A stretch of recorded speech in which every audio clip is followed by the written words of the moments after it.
Good morning out there, in there, out there. From in here, out here. Vivy's nose. Let's start with a slurp.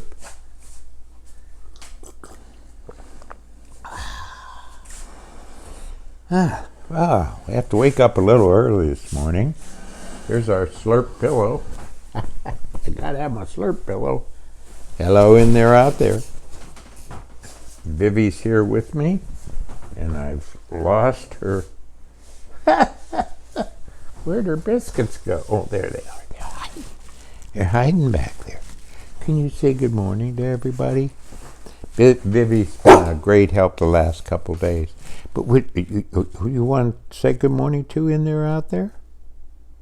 Welcome to the Sentimentalist. I'm Mark. Oh, down. Vivy, down. Oh, you're going to whack me. Oh, you're going to whack me. Whack me again. High five. High five. It's a good girl. Good girl. This is my buddy. She's helping me through these days and helping Julie. You know, I try to do my best here every Thursday morning. And maybe some of you are for the whatever he is who got elected. But really, it's pretty, for a lot of us, I think it's pretty scary because he won the popular vote, and I keep thinking of my father. I haven't been able to stop thinking of him for the last couple of days. Neither's Vivy. Oh my goodness, what a morning. Oh my goodness. Yeah. Could you get down? Do you just want to say hi? You just want a biscuit? Come on. My dad, he wouldn't have been able to, I don't know what. He was a man who, as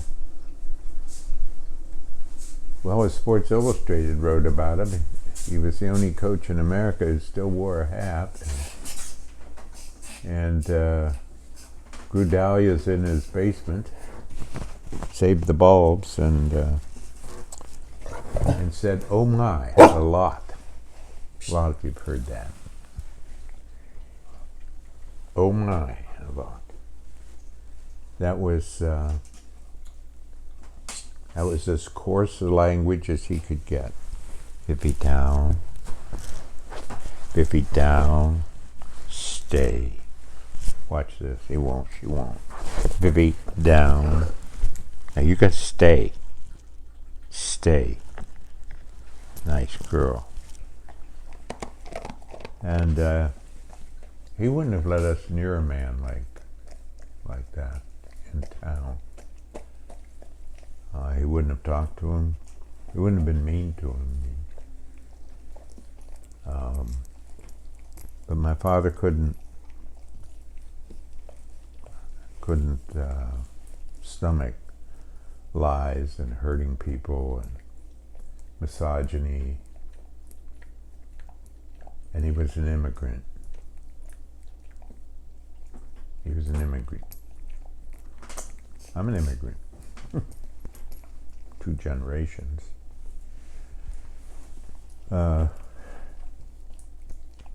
you can turn it off if you never come back and see me.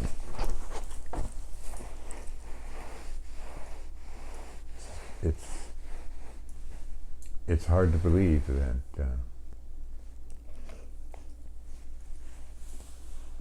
there's that many hateful people who can listen to somebody who's a rapist and a racist. I feel like I don't know what I feel like anymore. I just don't. I don't know how to think of my daughter, our daughter, living in this world. Because if it's not just him, it's millions and millions of people who are coarse and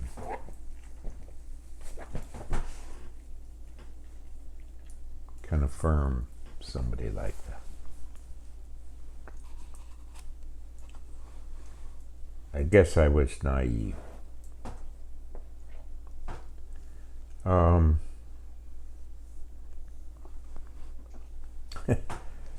then there are people like our daughter who give their lives to these little kids. The other day, a second grader came at another second grader with a pair of scissors, coming at the kid with the scissors. And our daughter yelled, everybody out, out up, stand against the wall in the hallway, get out. And the other kids were frightened and they got out. And finally our daughter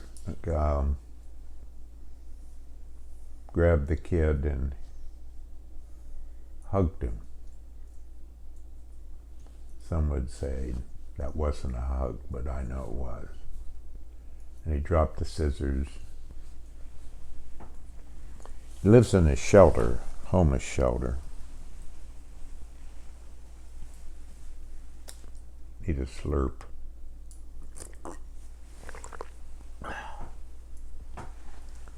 She does that every day, and somebody asked me what was going on, and I said, well, a few years ago they applied the business model, and the business model only applies to business.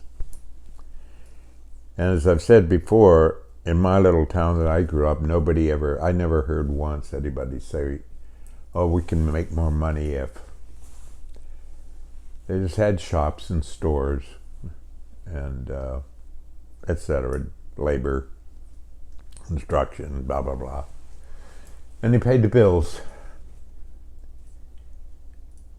It wasn't a value to make money, or you weren't respected because you made more money. In fact, you were disrespected. You really were. There was one family in town that made more money, and nobody cared about them. They weren't part of it all. So the business model ruined education in my time. And the list I made last night for one of my, Robbie Hart, my dear student, wonderful poet, dear mentee now. The list was about this long of the things that the business model has ruined: education, the church, the arts,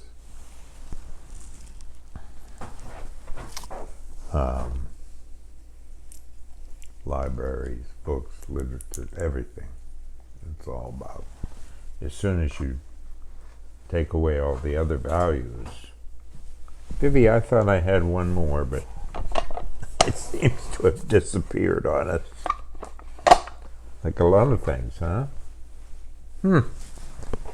Well, maybe you want to get one for? Yeah, just stay here. Well, I'm going to get one for you.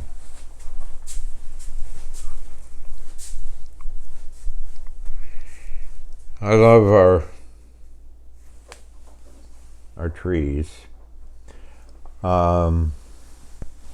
Next Wednesday, the wonderful writer and fishing guide from Montana, Chris Dombrowski, will be reading at Hope College if you're local. Come on, buddy. No, over here. Good girl. Down. Good girl. There you go. All the way down. No, touch it flat. Mwah. Boy, and Chris and I will be reading it at Hope College, and I don't want to. Down. I'll let her jump off. That's okay. I'm reading 6 books at one time right now. Do you do that?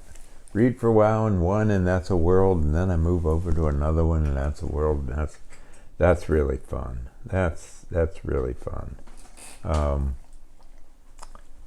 And we've been figuring, you know what we've been doing? Binging a little bit on Ted Lasso.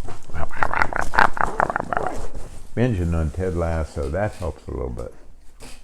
And You're so silly. Let's box. Come on. If you can do that, I can do that. Yeah. Wow.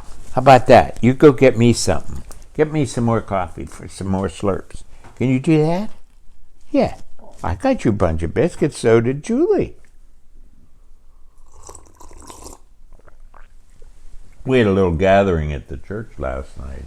That was very moving. Julie set it up. Had the idea.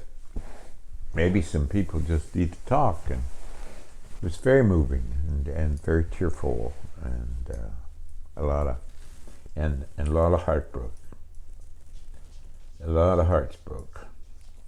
I'm trying to read. With my thumbs, I always think it's clear when I write it down, and then I find out no, it's not. It's not very clear.